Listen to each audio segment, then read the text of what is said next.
আল্লাহর রাসূল বলতেছেন আমি দায়িত্ব নিলাম, আমি তোমাকে জান্নাতে পৌঁছাবো, শর্ত হলো তুমি চরিত্রওয়ালা হইবা।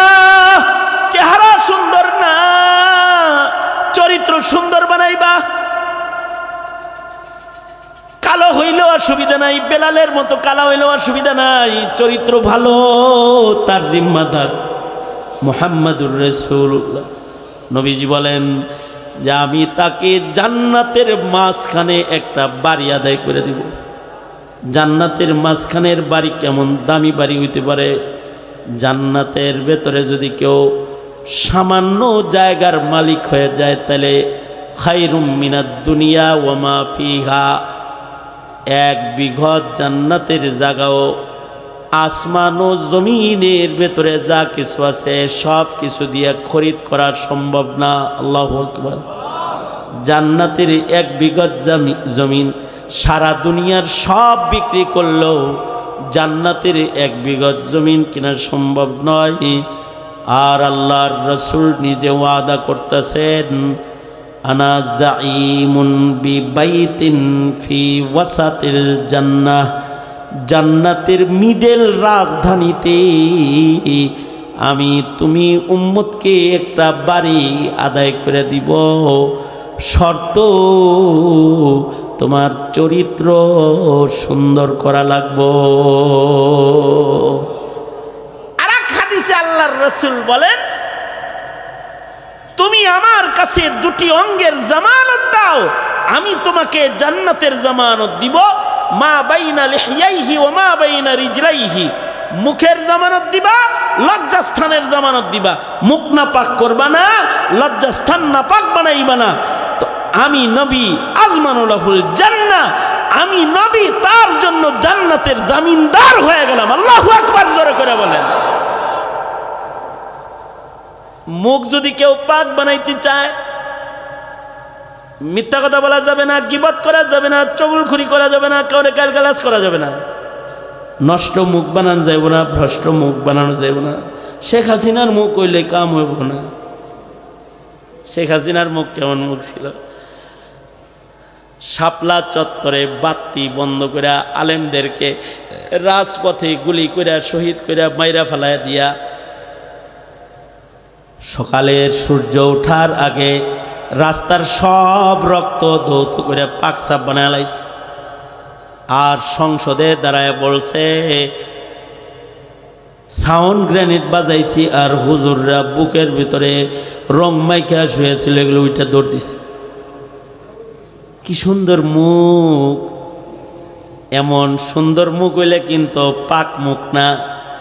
পবিত্র মুখ হলো যার মুখে উল্টাপাল্টা কথা হয় না, যার মুখে মিথ্যাচার হয় না, যার মুখে গীবত হয় না, যার মুখে মানুষকে আক্রমণ হয় না, তার মুখটা পবিত্র মুখ। যার মুখে কালিমা রয়, যার মুখে পবিত্র পবিত্র কথা রয়, যার মুখের মধ্যে জিক্রুল্লাহ রয়, যার মুখের ভিতরে তিলাওয়াতুল কোরআন রয়, যার মুখ দিয়া নেকের পথে বান্দাকে আহ্বান করা হয়, যার মুখ সকল প্রকারের ভ্রষ্ট নষ্ট কথার থেকে বাঁচায় রাখি, তার মুখটা পবিত্র মুখ। এমন মুখ নাজাত পেয়ে যাবে। যদি কথা না বলে কেউ চুপ করে থাকে মুখ পবিত্র বানানোর জন্য, আল্লাহর রাসূল বলে মান সাকাতা নাজা, মান সামাতা নাজা, যে চুপ থাকবে সে নাজাত পেয়ে যাবে। অর্থাৎ মুখে নষ্ট কথা থেকে নিজেকে বাঁচানোর জন্য চুপ করে রয়েছি, চুপ থাকলেও আল্লাহ তাআলা তাকে নাজাত দান করবে। প্রয়োজনে চুপ করে বসে থাকো, মিথ্যা বলবা না, গীবত করবা না, মুখ দিয়া নষ্ট কথা উচ্চারণ করবা না। তাহলে মুখ পবিত্র, যার মুখ পবিত্র তার বুক পবিত্র। যার মুখ ভালো তার বুক ভালো, যার মুখ ভালো তার আমল ভালো। কুলু কাওলান সাদীদা ইউসলিহ লাকুম আ'মালাকুম, যাদের মুখ ভালো আল্লাহ নিজ জিম্মায় তাদের কাজ ভালো বানায়া দিবে। ইউসলিহ লাকুম আ'মালাকুম ওয়া ইয়াগফির লাকুম যুনুবাকুম, যাদের মুখ পবিত্র তাদের আমল নামা আল্লাহ পবিত্র বানায় দিবে। আল্লাহু আকবার, জোরে করে বলেন। এই মুখ পবিত্র করলে আমল নামা পবিত্র করবে কে? জোরে আওয়াজ করে বলেন কে?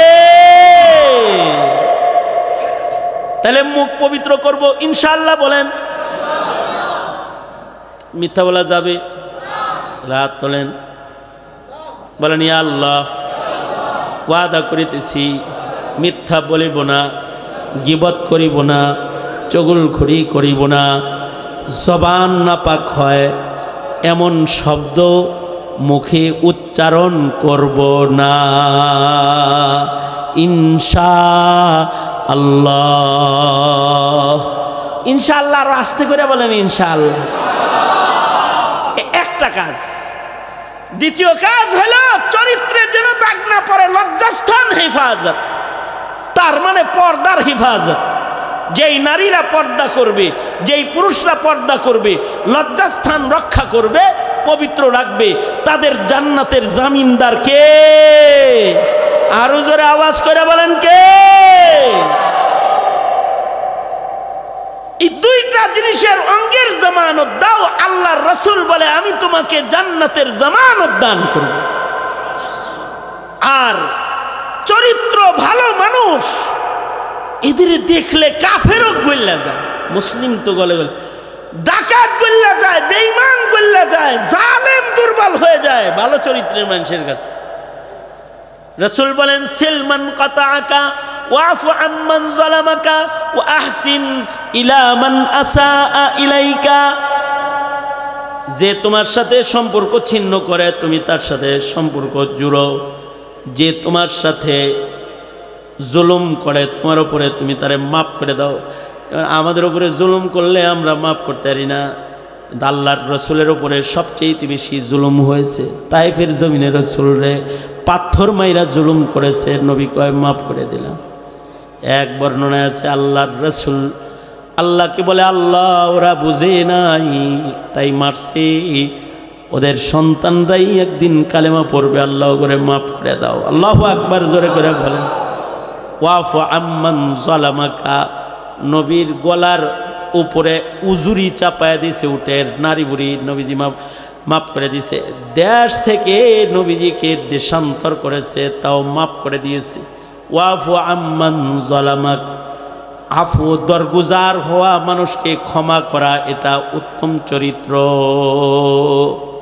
হাসি মুখে কথা বলা, হাসি মুখে কথা বলা, মানুষের সাথে সুন্দর ভাষায় কথোপকথন করা উত্তম চরিত্র। এইগুলাও তো আমাদের ভিতর থেকে হারায় গেছে। মুসলিমের উপকার করা তো দূরের কথা, কাফেরের উপকার করেছে আমাদের নবী আলাইহিস সালাম, অথবা আমাদের আবু আজদাদ পিতৃপুরুষরা কাফেরের সাথেও ভালো ব্যবহার করেছে। আমরা রাজনীতির কারণে এক টুপিওয়ালা আর এক টুপিওয়ালার সাথে খারাপ ব্যবহার করে আলাই, এটা আমাদের ব্যবহার।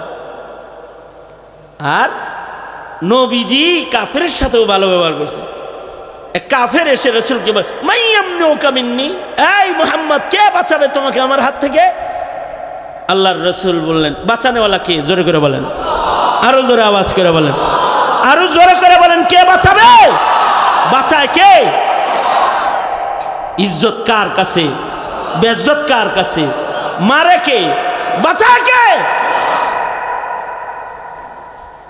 কতজন মারবার চাইছিল, এখন নিজের নিয়ে চিন্তায় রয়েছে, আছে না? কামগুলো করে কে?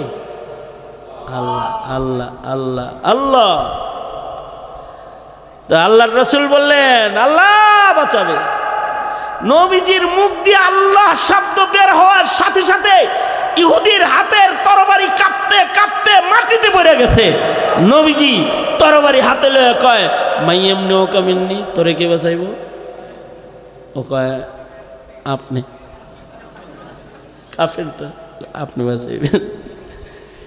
নবীজি বললেন মাফ করে দিলাম, যাও। এটা ইসলাম, এইভাবে মাফ করে ইসলাম। ওকে আমি কালেমা বললাম, মুসলমান হয়ে গেলাম। আল্লাহু আকবার, জোরে করে চিল্লায় বলেন আল্লাহু আকবার। আখলাক, এটার নাম কি? আখলাক। হুসাইন আহমদ মাদানী রহমতুল্লাহ আলাইহি হযরত হুসাইন আহমদ মাদানী রহমতুল্লাহ আলাইহি উনি ট্রেনে সফর করতেছেন। আপনারা বাসে উঠেন না, ট্রেনে উঠছেন? ট্রেনে উঠছেন? এই ট্রেনে উঠছে আর কি মনে করেন। এই মাদানী বসছে, হযরত হুসাইন আহমদ মাদানী এই ট্রেনে উনি বসছে, ওনার সাথে এক হিন্দু অফিসার বসছে, হিন্দু। ট্রেনের ভেতরে তো টয়লেট আছে, হিন্দু বেটার তো মানে হাগু চাপছে, বাথরুমে ধরছে। বাথরুমে ধরলে কেউ যদি বাথরুম করতে না পারে, হের চেহারা লাল হয়ে যাবো না? হ্যাঁ, চেহারা কে কি কি বাথরুম যদি চাইপা ধরে আর যদি করতে না পারে কিরকম হয় তখন? বাসে ভাড়া দিয়া থাকলেও নাই মাঝে আগে হাইগা লইব বেটা। এই বেচারার তো বাথরুমে চাপ দিছে। বাথরুমে গেছে, যাইয়া দেখে যে বাথরুম করার পরিবেশ নাই, মানে এটা ময়লা বানায় রাখছে কেউ। ওই লোক চিন্তা করলো এখানে হাগার চাইতে কাপড়ে হাগা ভালো, এখানে হাগা যাবো না। তো ওই লোক বাথরুম থেকে না করে চলে আসছে। এদিক দিয়ে পয়সা যে রয়েছে, ট্রেন তো আর ছাড়ে না। অনেক সময় ট্রেন কিন্তু আনলিমিটেড দেরি করে। সে মনে করছে সামনের স্টেশনে যায় নাইমা কামটা সেরে লং, আবার এখন নামেও না, যদি ট্রেন চলে যায় যাইতে আরম না, তো বইয়া রয়েছে চাপা, কিন্তু খালি ঘাম জড়তাছে। হযরত মাদানী তো বুঝে হালাইছে, মাদানী রহমতুল্লাহ আলাইহি উনি আস্তে করে উইঠা পাশ থেকে চলে গেছে। যাইয়া পানি টানি ব্যবস্থা করে পানি দিয়া বাথরুমটাকে সুন্দর করে ধুইছে। কে ধুইতেছে? আওলাদে রাসূল হুসাইন আহমদ মাদানী রহমতুল্লাহ আলাইহি, হযরত মাদানী রহমতুল্লাহ আলাইহি। ওনারই সন্তান আওলাদে রাসূল আরশাদ মাদানী দামাত বরকাতুহুম বাংলাদেশে এখনো আসে, মাঝে মধ্যে যশোরে আসে। এ হুসাইন আহমদ মাদানী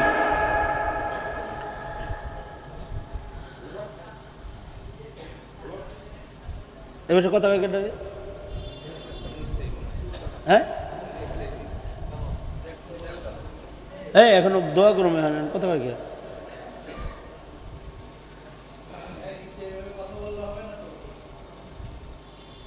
ওর দৌড়ানি দেন, লাডি লয়ে যায়, একটা দৌড়ানি দেন, একটা লাডি লয়ে যান, একটা দৌড়ানি দেন।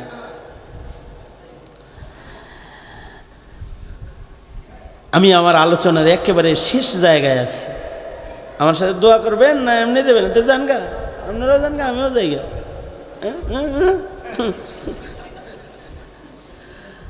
দোয়াটা করেই যাই একসাথে, নাকি বলেন? হ্যাঁ, দোয়ার আগে উঠবস করবেন।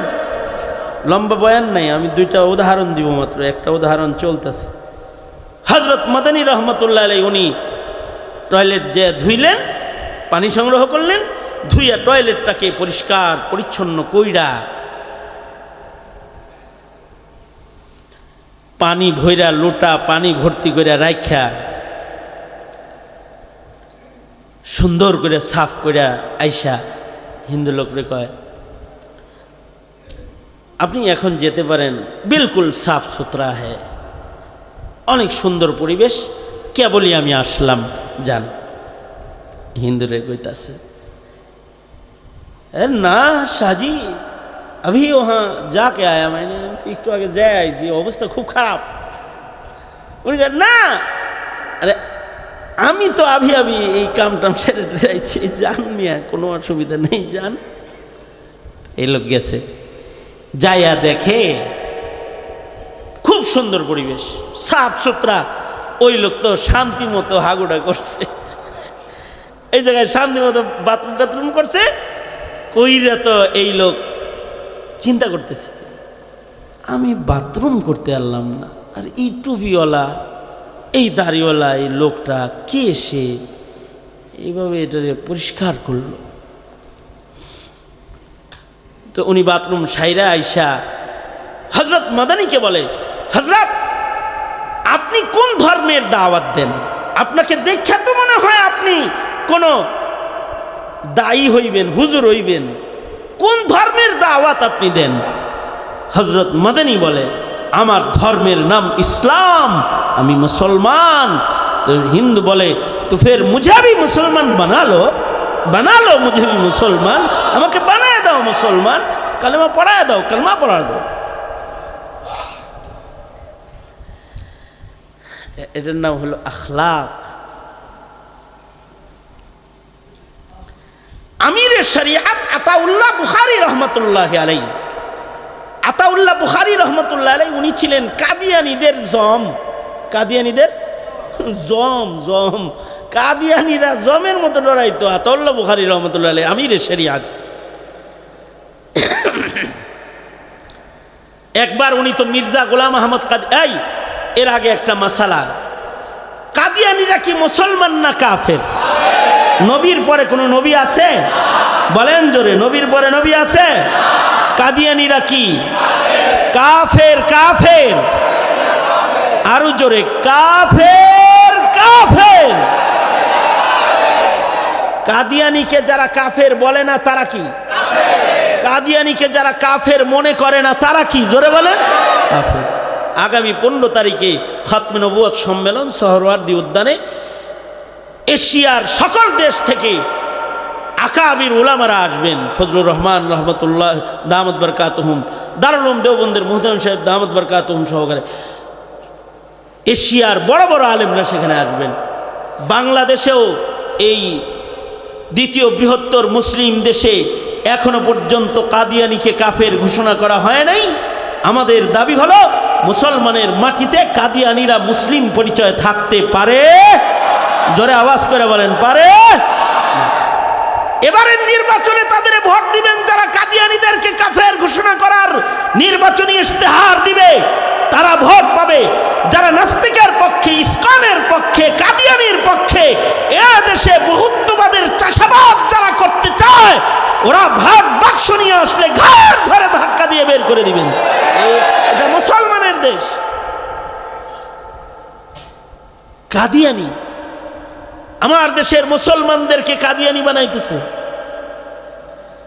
আমার দেশের মুসলমানদেরকে হিন্দু বানাচ্ছে, খ্রিস্টান বানাচ্ছে মিশনারিরা। দ্বিতীয় বৃহত্তর মুসলিম দেশে জন্ম নেওয়া ইমানদার মুসলমানকে দাওয়াত দিয়া মিশনারিরা হিন্দু বানায়, খ্রিস্টান বানায়। সরকার মশাই চোখে দেখো না, মুসলমানের মাটিতে এরা কাজ করার অধিকার রাখে না। জোরে আওয়াজ করে বলেন, রাখে?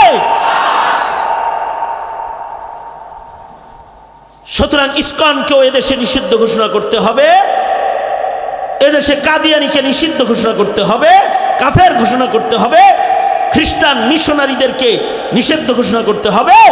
মুসলমানের মাটিতে, আল্লাহওয়ালাদের ঘাটিতে, কোরআনের মাটিতে ইহুদ নাসারাদের চাষাবাদ আমাদের প্রজন্মের সন্তানদের ভেতরে যারা করায়, যারা ইসলামের দুশমন, তাদেরকে আমরা ক্ষমতায় থাকতেও দেই না, থাকতেও দেব না, আসতেও দেব না, থাকতেও দেব না, ক্ষমতার চেয়ারে তাদেরকে আসতেও দেব না, ইনশাআল্লাহ আসতে দেব না। ওই ভাওতাবাজির দিন শেষ, এখন কোরআন সুন্নাহর বাংলাদেশ। মনে থাকবে তো ইনশাআল্লাহ? ইসলামের পক্ষে কাজ করবেন ইনশাআল্লাহ। কারা কারা হাত তোলেন? আল্লাহ কবুল করেন, আমিন বলেন, জোরে করে বলেন আমিন। সোহরাওয়ার্দী উদ্যানের খাতমে নবুয়ত সম্মেলনে দাওয়াত দিলাম। আতাউল্লাহ বুখারী রহমতুল্লাহ আলাইহি উনি ছিলেন কাদিয়ানীদের জন্য কাদিয়ানীর জম। একবার কাদিয়ানীরে আতাউল্লাহ বুখারী রহমতুল্লাহ আলাইহি, এই দোনো হাত উপরে তোলেন, এদিকে তাকান, এদিকে তাকান, এই বয়ান শেষ প্রায়, দোনো হাত উপরে তোলেন তো, নাড়াচাড়া দেন তো। মাশাআল্লাহ, জবান খুলেন, বলেন আওয়াজ করে সুবহানাল্লাহ, আলহামদুলিল্লাহ, লা ইলাহা ইল্লাল্লাহ, আল্লাহু আকবার। হাত নামান, এক হাত তোলেন, হাত নামান। এই যেমন আমার দিকে ছিলেন, এইটা আমার আলোচনার শেষ কথা, একটু খেয়াল করে শোনেন। আতাউল্লাহ বুখারীর সাথে মির্জা গোলাম আহমদ কাদিয়ানির মুলাকাত। তো উনি মির্জা গোলাম আহমদ কাদিয়ানিকে বললেন, তোমার নাম क्या है ভাই? নাম কি? এই তোর নাম কি? কয় যে আমার নাম मिर्जा गुलाम अहमद अब्बा अम्मा रखसे। तो फिर अभी नाम क्या है? वो गुलाम कर दिया, अभी नाम अहमद। क्यों अहमद? कहा कुरान में है ना, इस्मुहु अहमद अना खातमुन नबिय्यीन। नाउजुबिल्लाह, जोरे आवाज करो, আর জোরে আওয়াজ করে, জোরে চিল্লায় এখন নাউজুবিল্লাহ। শয়তানটা কি কয়? ওর বাপের নাম রাখছে মির্জা গোলাম আহমদ, নিজের হাতে গোলাম বাদ দিয়া ও একাই হয়েছে কি? একাই কি হয়েছে? একাই কি হয়েছে? বাবার নাম রাখছে কি? গোলাম আহমদ। ও নিজে একা একা হয়েছে হইল আহমদ, শখ হইল শেষ নবী হওয়া। নাউজুবিল্লাহ। আরো আস্তে করে, এখন আরো আস্তে করে বলেন নাউজুবিল্লাহ। তো কয় আমার নাম আহমদ। কেমনে হয়েছে? কয় গোলাম কেটে দিয়েছি, ইসমি আহমদ। তো হজরত আতাউল্লাহ বুখারী রহমতুল্লাহ আলাইহি বড় আজীব কিসমের আকলমন্দ ছিলেন। উনি কয় আমার মা বাবা আমার নাম রাখছে আতাউল্লাহ, আমি আতা কাইটা দিছি, আপাতত আমি আল্লাহ। আমি আল্লাহ তোর মতো খবিসরে নবুয়তি দেইনি। সার এখান থেকে, যাও এখান থেকে, তোর সাথে কি শের বহাজ উঠে যায় এখান থেকে। তুই এক ধাক্কা দৌড়ানি দিয়ে বাইর করে দিছে।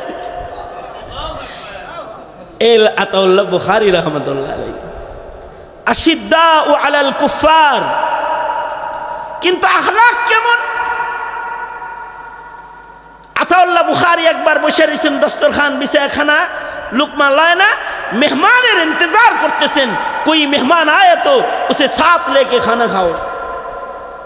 কোনো মেহমান আসলে তারে সাথে লয়ে খানা খাও, এর লেগে অপেক্ষা করতেছেন। এই